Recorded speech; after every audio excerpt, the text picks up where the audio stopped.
എല്ലാ ബന്ധങ്ങളെ തരാനുള്ള പൈസ ഇവിടെ. ഞാൻ ഇന്നലെ വന്നപ്പോ തന്നെ കണ്ടില്ല, പിന്നെ മിഞ്ഞാന്ന് വന്നപ്പോ തന്നെ കണ്ടില്ല. ഇന്നെ കണ്ടപ്പോ മാറുകയാണോ? എന്റെ പൈസ കിട്ടിയില്ലെങ്കിൽ ഞാൻ ഇവിടുന്ന് പോവുള്ളൂ. നിങ്ങൾ ഇത്ര ദിവസം കാത്തിയില്ലേ? ഞാനിവിടെ ഇല്ലായിരുന്നു, എന്റെ മോളെ എത്തിയിരുന്നു. ഞാനിപ്പോ മരുന്ന് വാങ്ങാനുള്ള പൈസ തന്നെ ഉള്ളൂ. ഏതായാലും നിങ്ങൾ വരെ എനിക്ക് കാത്തില്ലേ, ഒന്നുകൂടി നിങ്ങൾ സംഭവിച്ചത്. കാര്യമില്ല. ഇനി ഇന്നെ കാണുമ്പോൾ മുങ്ങി നടക്കാം. ഈ കുറെ കാര്യം മുങ്ങി നടക്കും. ഈ എല്ലാവരും കൈമള എന്നോട്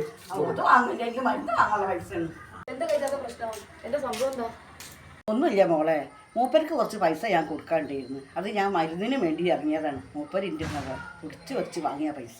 അതിപ്പോ എന്ത് വേണേക്കാ നിങ്ങൾ ചെയ്തത്? അമ്മ തരാന്ന് പറഞ്ഞല്ലേ, കഴിഞ്ഞാൽ തരാന്ന് പറഞ്ഞല്ലേ. പിന്നെ മനുഷ്യന്മാരെ തന്നെ കുടിച്ച് വെച്ച് വാങ്ങാൻ പാടില്ല. ഒരു മരുന്നിന് കൊണ്ടുള്ള പൈസ അല്ലത്. അങ്ങനെ എനിക്കും കൂടെ പൈസ തരാല്ലേ? നിങ്ങൾ ആ പൈസ ഇങ്ങോട്ട് തരി. അത് പറ്റില്ല പേക്ക്.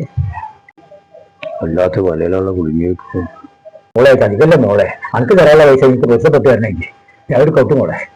ആ, അത് നല്ല മര്യാദയാണ്.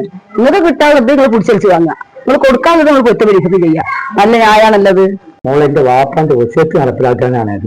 ഞാൻ കൊടുക്കാനുള്ള പൈസ പൊരുത്തപ്പെടിക്കാനും കിട്ടാനുള്ള പൈസ കുറ്റത്ത് വാങ്ങാൻ എന്റെ വാപ്പ മരണക്കടിക്കേറ്റ് ഇന്നൊരു ഒച്ചയത്ത് ചെയ്താണ്.